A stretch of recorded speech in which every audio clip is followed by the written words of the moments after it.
Solución Libro Física Universitaria Searse-Mansky. Ejercicio 1.32. Nos piden hallar con los vectores A y B, la magnitud y la dirección de A más B, A menos B, menos A menos B, y B menos A. Solución. Tener presente que a pesar de que el gráfico que nos entrega el ejercicio muestra 4 vectores, para este ejercicio solo se empleará el vector A y B, omitir el vector C y D que aparecen en la gráfica. Numeral A. Hallaremos A más B, el cual lo denotaremos como C. Representando el esquema, lo que hallaremos es el vector C, del esquema realizado. En este tipo de ejercicios, se recomienda la realización de esquemas que faciliten su solución. Se halla primero la resultante en el eje X, donde se tiene para el vector A, 0, porque no hay componente del vector en el eje X. Para el vector B, 15 metros por el seno de 30 grados, dado que es la componente del vector sobre el eje X. Obteniendo 7.5 metros. Se halla la resultante en el eje Y. Se tiene. En el caso de A, menos 8 metros, el signo menos, es porque el vector se ubica sobre el eje Y negativo. Se debe considerar la ubicación de los vectores en el plano. En el caso de B, 15 metros por coseno de 30 grados. Obteniendo 5 metros. Hallamos la resultante, la cual está definida con la misma fórmula.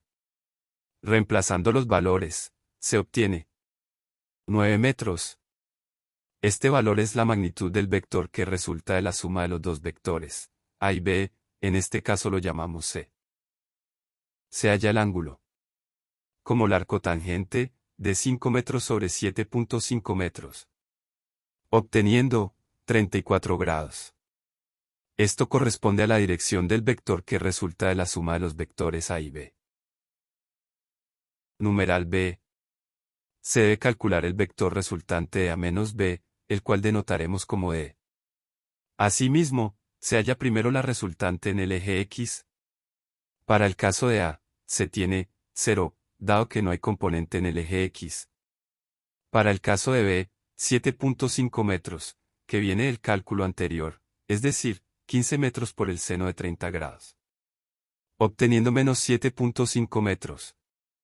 El hecho de que se obtiene menos, indica la dirección del vector, que se puede observar en el esquema.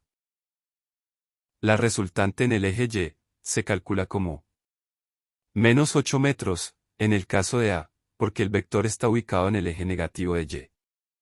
Menos 13 metros, en el caso de B, ya que corresponde a 15 metros por el coseno de 30 grados. Obteniendo menos 21 metros. Se halla la resultante obteniendo 22.3 metros, que corresponde a la magnitud del vector. Hallamos el ángulo, de la misma manera que en el punto anterior, obteniendo 70 grados, sin embargo, debe considerarse la ubicación del vector. Por esa razón, para hallar la dirección se suman 180 grados, obteniendo 250 grados. Numeral C. Menos A menos B, corresponde a menos por la suma de A más B. En este caso, se sabe que A más B es igual a 9 metros, por ende, la magnitud de menos A menos B, es 9 metros. El ángulo con respecto al eje X, es 180 grados más 34 grados, el cual se halló en el numeral A. Obteniendo 214 grados. Que corresponde al ángulo opuesto de A más B. Numeral D. B menos A, corresponde a menos la resta de A menos B, es decir, este vector tiene una magnitud de 22.3 metros. Respecto al ángulo, se considera 70 grados, dado que corresponde al opuesto de la dirección de A más B.